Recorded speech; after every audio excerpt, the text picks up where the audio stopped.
very honest with you guys, aside from smartphones, I'm a huge fan of reviewing tablets. Kaya naman nung nalaman ko na naglabas ng bagong tablet for the very first time ang Realme, which is called the Realme Pad, I made sure I had to get it and review one. Hey guys, it's your Mary and welcome back to our channel. For today's video, as I said earlier, we will be talking about yung bagong labas ng Realme na Realme Pad. Aside doon, sa first time nilang pag-release ng kanilang bagong Realme laptop, ito naman guys, first time rin nila itong ginawa ever. Kasi nga, of course, kilala sila when it comes to smartphones and AIoT products. Usually, no guys, very popular ang Apple sa kanilang mga iPad offerings. But of course, ecosystem and price ang pag-uusapan, it just doesn't work to everyone. So meaning kahit na very popular ang Apple, it still is not everyone's cup of tea. So yes, reviewing an Android tablet na meron ding very friendly price point is actually refreshing. Now speaking of price point, magkano ang Realme Pad?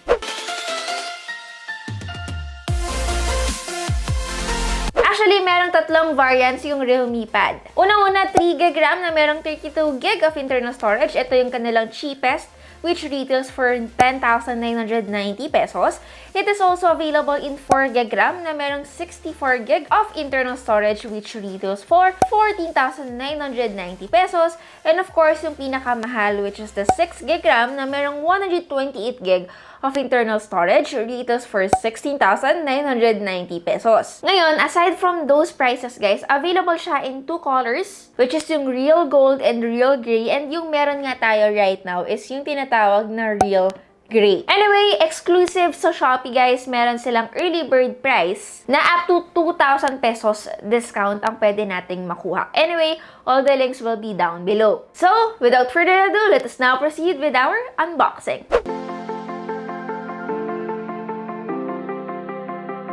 Yung packaging ng ating Realme Pad, guys, is actually very straight to the point. Ito yung mismong tablet natin na kung saan makikita natin yung design and display niya. At of course, yung Realme Pad branding dito sa gilid. Opening the box, bubungad sa atin of course, yung tablet na wala na sa loob ng box.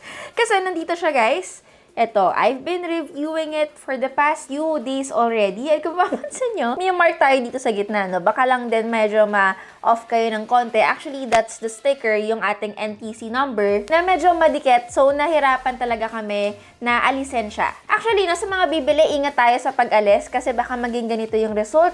So, I suggest gamit tayo ng blower or hair dryer with care, ha? With care. Para ma-soften yung adhesive natin kasi nakalimutan namin na gawin yun. So, ayan yung naging resulta niya. Nagmarka siya. And then, aside from that, may power brick din tayo at USB Type-C na charging cable.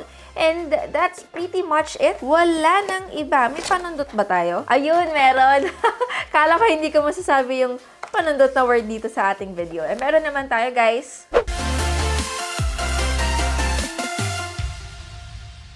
Let's start with the design. Right from the start, mapapansin nyo agad yung kanyang aluminum back finish, which actually leads toward premiumness. Kaya naman yung experience ko rin dito sa Realme Pad is actually also very premium.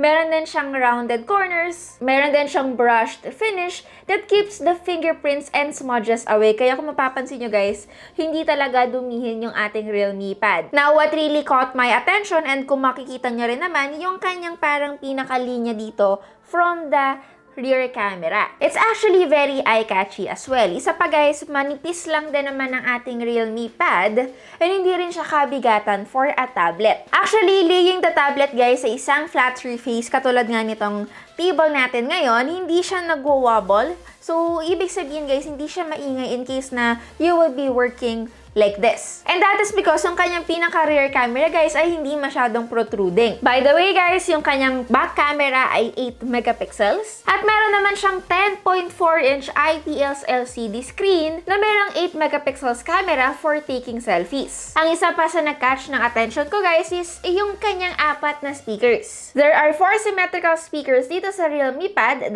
sa ibabaw at 2 sa ilalim. And isa pa, it also supports Dolby Atmos. Yung ilalim niya guys ay merong headphone jack na located doon sa pinaka left corner. May USB Type-C rin siya sa ilalim. Tapos, ang power button naman niya ay nasa ibabaw. By the way, yung kanyang volume key at dalawang microphones and even the hybrid card slot are on the right. And good news, yung card slot natin sa kanan, it accepts 2 nano SIMs or pwedeng isang SIM card at isang micro SD card. Pero yung Wi-Fi only model guys, yung SIM tray niya ay actually for micro SD card lang, just like what we have right now. By the way, no, speaking of the weight na sinasabi ko nga kanina, it's not too heavy since it only weighs at 440 grams to be exact. Kung gusto niya ng quick comparison from the Xiaomi Pad, mas magaang to ng 71 grams compared doon.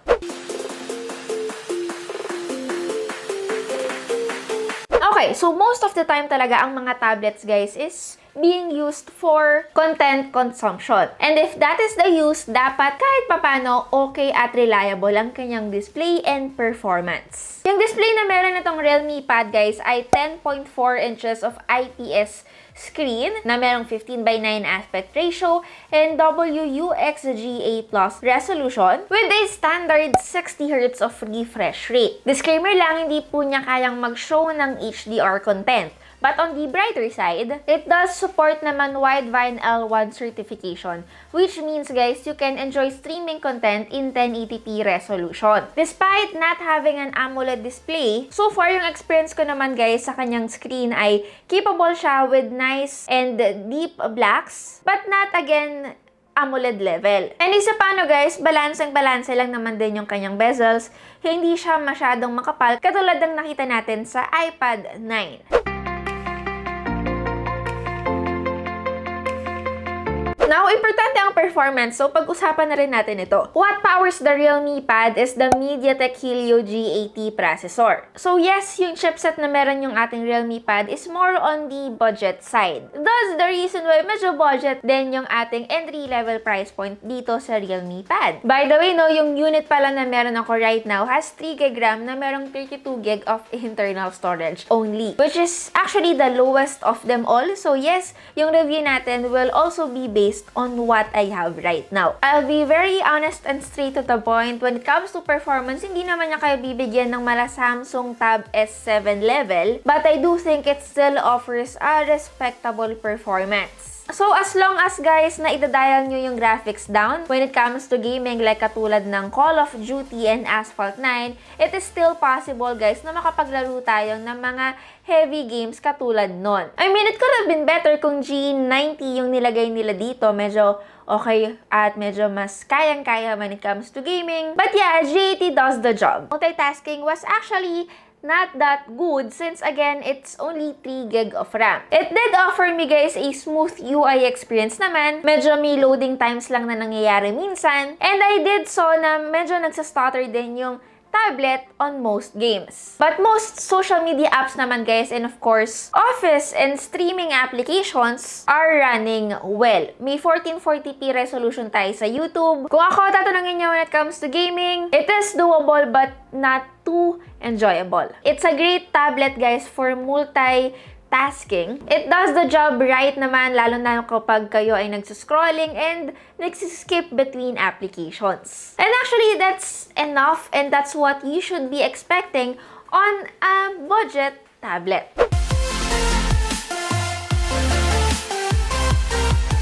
Okay, kanina guys, ang sabi ko nga may 4 na speakers tayo sa Realme Pad. Actually, yung speakers natin sa Realme Pad ay malakas at very balanced. Yung setup niya guys, it supports Dolby Atmos and again, enhancement is on by default. And isa rin ito sa hinahanap ko sa isang tablet, yung pagkakaroon ng malakas at balancing sound quality. And if it is something that you are looking for, you might want to consider getting the Realme Pad.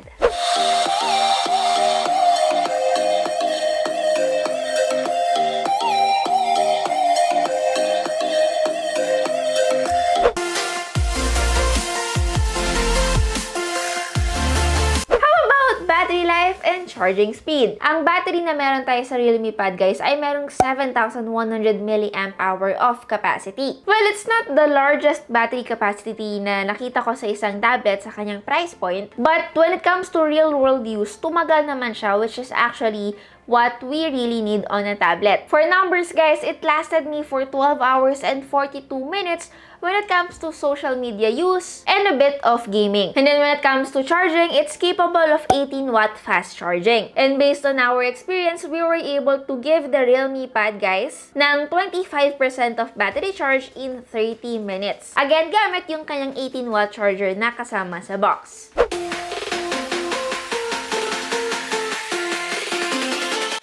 Wise, kung nagpaplano kayo guys na gamitin yung Realme Pad for taking photos, you'll find that the 8 megapixel sensor guys takes acceptable images naman and with enough detail sa good lighting conditions. And then yung 8 megapixels front-facing camera naman niya is okay for video calls. Actually no guys, ito nga yung madalas kong sinasabi sa mga tablet reviews ko. Okay lang na walang rear camera ang isang tablet, basta wag lang nilang i-compromise yung front camera na meron tayo. Dahil, again, importante to, lalong-lalo na sa era natin ngayon, the era of online class, Zoom meetings, Google Meet, basically any form of video calls. And as you'd expect, yung camera application niya guys is wala rin naman masyadong features, but meron naman siyang mga enough na kailangan for our basic photography. Hi everyone! So ito na yung ating sample video footage taken from the front camera of the Realme Pad. Actually, again, it's 8 megapixels. So, considering na same yung megapixels na quality niya, doon sa rear camera, dapat para sila ng quality na ibibigay. Honestly, guys, medyo magkaiba sila. Quality-wise, parehas. But when it comes to colors, medyo washed out or medyo maputi lang yung kinlalabasan ng ating mga video footage dito sa Realme Pad as compared doon sa kanyang rear camera na medyo mas may kulay ng konti. Hi guys! So ito namang nakikita niyong sample video footage is taken from its rear camera na again, 8 megapixels. So as you've noticed, mas medyo may kulay ng konti itong ating likod na camera and mas, alam niyo yun, mas okay din yung ating field of view probably because ultra-wide yung camera na ginagamit dito ng Realme, according to them of course. And so far, I'm liking the quality. To be honest, mura lang yung Realme Pad so we shouldn't really expect that much. Pero para sa akin, it really is doable and pwedeng-pwede nating magamit for video calls. Again, yung front camera and even the rear camera sometimes. Ngayon, kung pag-uusapan natin yung software na meron itong Realme Pad, ang Realme Pad guys ay merong Android 11 na merong Realme UI for Pad. Actually, yung interface niya, hindi naman siya yung parang sobrang bago. Hindi siya nalalayo sa ating mga Realme smartphones, which is actually good kasi hindi kayo mahihirapan or wala kayo masyadong adjustment kung manggagaling kayo from your Realme smartphone or any Android device. It looks like a vanilla version guys, minus yung ibang mga icons and yung ibang settings. Wala siyang themes or wala rin siyang deep customizations na makikita natin sa Realme UI. Wala tayong fingerprint scanner dito sa Realme Pad guys and the only way to unlock it is through face unlock or password. Mabilis naman ang face unlock niya, responsive. Yun nga lang in case that you will be using it outdoors nang naka-mask, it may be a bit of a struggle. May app drawer siya guys na available and clutter-free naman siya which is good unlike yung ibang smartphones na nakikita natin. Para sa akin overall guys, ang interface niya ay malinis naman and it works well. Wala tayong mga third-party services or applications which is actually a good news. Actually, very basic lang naman. Yan lamang for my Realme Pad unboxing and review video. If I were to be asked for my verdict, it's actually great to see guys yung brands katulad ng Realme to enter the Android tablet segment. It's a good first step indeed, lalong-lalo na yung kanyang premium aluminum body with a great display and an excellent audio experience. Okay yung Realme Pad, lalong-lalo na if for streaming content and browsing the internet ang purpose ng pagpili nyo. Laking tulong din ng battery life niya. It's okay for gaming, lalong-lalo na if hindi kayo nag-e-expect ng high-level graphics and in general usage. Priced at 10,990 pesos, tapos may 2,000 pesos discount pa siya para sa early bird price niya sa Shopee. Actually, that's a pretty good price already, lalong-lalo na for, again, a tablet. So para sa akin, Realme Pad is a good tablet indeed. It is something I can recommend for students, especially on a budget. Lalo na again yung kanilang entry-level variant na yung meron din ako.